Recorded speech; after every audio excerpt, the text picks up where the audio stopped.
o'rab turuvchi atrof muhit shunchaki biz nafas olayotgan havo yoki biz ichayotgan suv emas.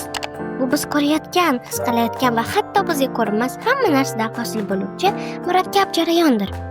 Bugun biz atrof muhitning turli qismlarini qanday qilib jumboq bo'laklari kabi bir joyga to'planishini, bu nima uchun juda muhimligini va harakatlarimizning atrof muhitga qanday yordam berishi haqida o'rganamiz. Keling, atrof muhitning asosiy tarkibiy qismlariga yetamiz. Havo, suv, tuproq va tirik organizmlar. Havo bu biz nafas oladigan narsa bo'lib, u barcha tirik mavjudotlarning yashashi uchun zarur bo'ladigan kislorod bilan ta'minlaydi.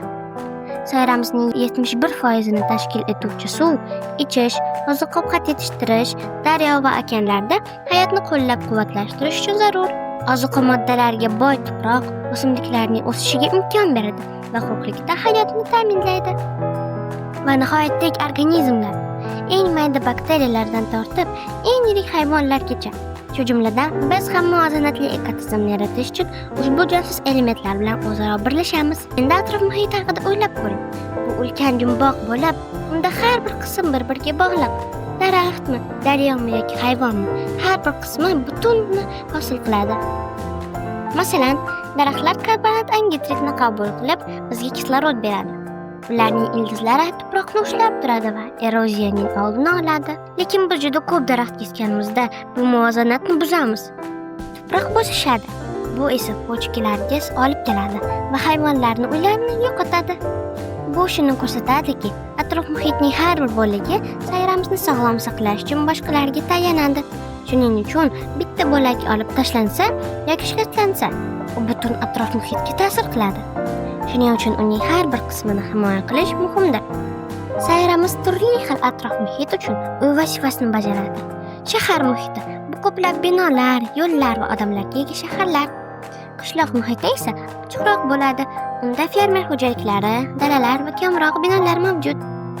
Suv muhitiga okeanlar, daryolar, ko'llar, suv va dengiz hayotiga to'la jarayonlar kiradi.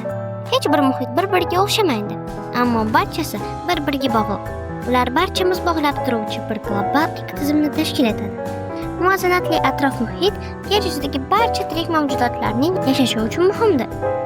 U havo, suv va tuproqning toza va kerakli miqdorda mavjud bo'lishini ta'minlaydi.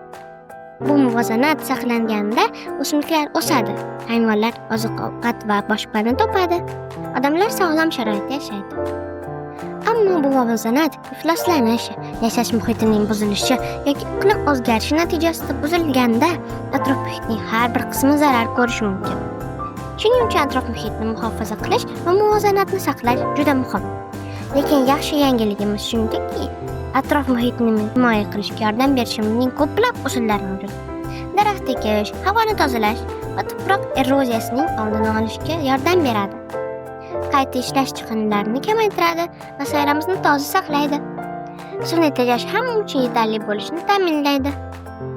Jumladan, o'simliklar va hayvonlarga ham chiqindilarni yig'ish ifloslanishning oldini oladi va atrof muhitimizni go'zal saqlaydi. Har bir kichik harakat o'zgarishga sabab bo'ladi. Birgalikda atrof muhitni muvozanatda va toza saqlash orqali katta hissa qo'shishimiz mumkin. Atrof muhit jumboqqa o'xshash va har bir qismi muhim ahamiyatga egaligini yodda tuting. Biz har bir qismni asrab, avaylab, butun sayyoramizga g'amxo'rlik qilamiz. Keling, atrof muhitni o'zimiz va kelajak avlodlar uchun mustahkam va go'zal saqlash bilan barchamiz o'z hissamizni qo'shaylik.